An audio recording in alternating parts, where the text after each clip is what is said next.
Step over this way, please. Get out of the line. Next. Passport, please. Welcome to the United States, ma'am. Dear Rose, I miss you and Mother and think about you every day. The most important news is that I have a job and I'm in a boarding house. I was glad to see you finally got some letters from home today.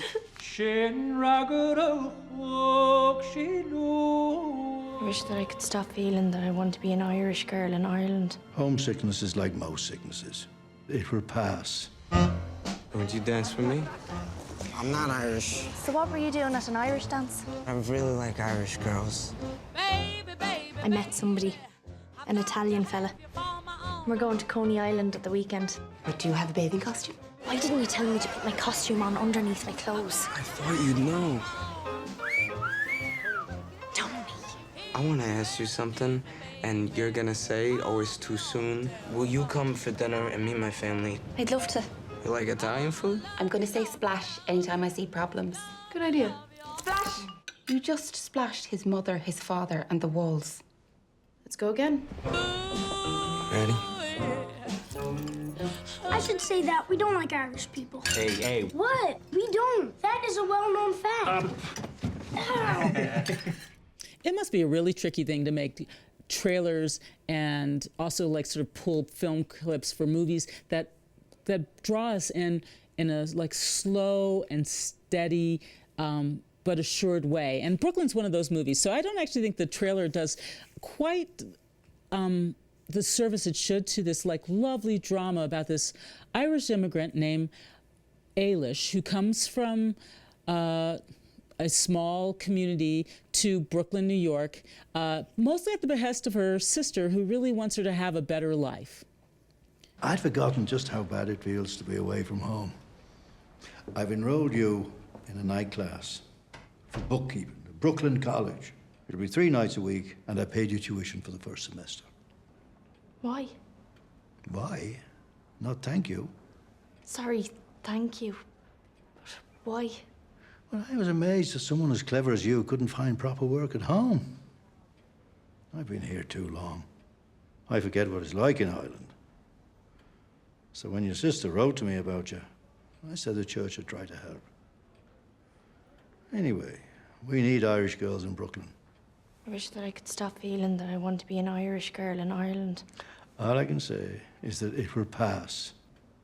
When Ailish comes to the U.S., she eventually meets this young man named Tony, who's Italian, and he courts her, and the courtship was really quite lovely. And so I think if you're expecting, even with the like sort of winks and nods to the notion of like sort of inter-ethnic hostility, this movie isn't about that. If anything, the sort of heart of this movie is really about homesickness, but also where place informs you, when place takes you over.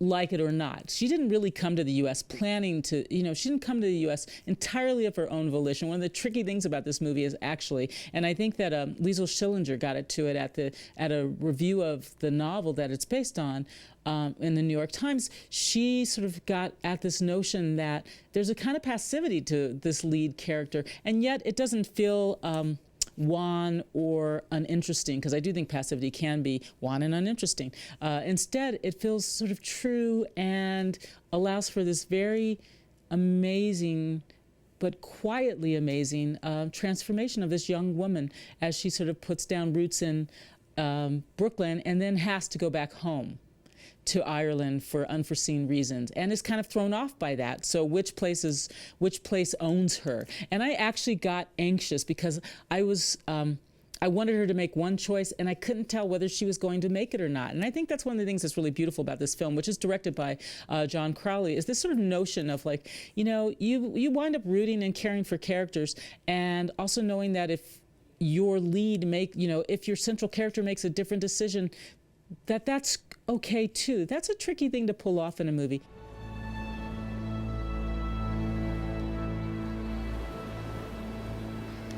I'd forgotten. What? This. You have beaches in Brooklyn. Yes, but they're just very crowded. There'll probably be quite a few walkers along here later. Yes, still not the same. I'm sure it's not. We don't really know anything of the rest of the world. We must seem very backward to you now. Of course not. You seem calm and civilized and charming.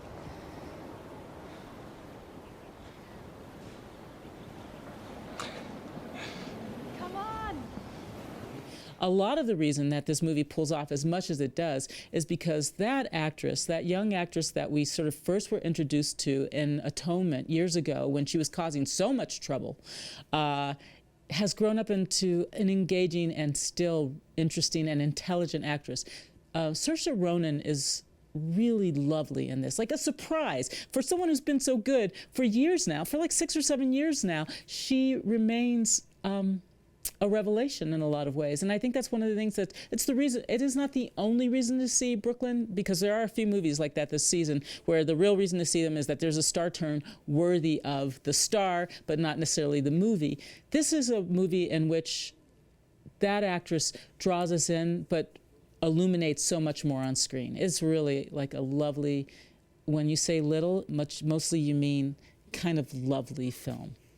You know, this fall is one of those seasons where you have a sort of two kinds of movies that are sort of competing, and one of them tends to be much better than the other one. So, for instance, I think that Trumbo is very good, but that's because Bryan Cranston's super interesting, so that's the reason to see it is Bryan Cranston. But Bridge of Spies is the like sort of extraordinary film in terms of pacing and performance and everything that comes into that film. But they both deal with the Cold War and sort of the outcomes of the Cold War.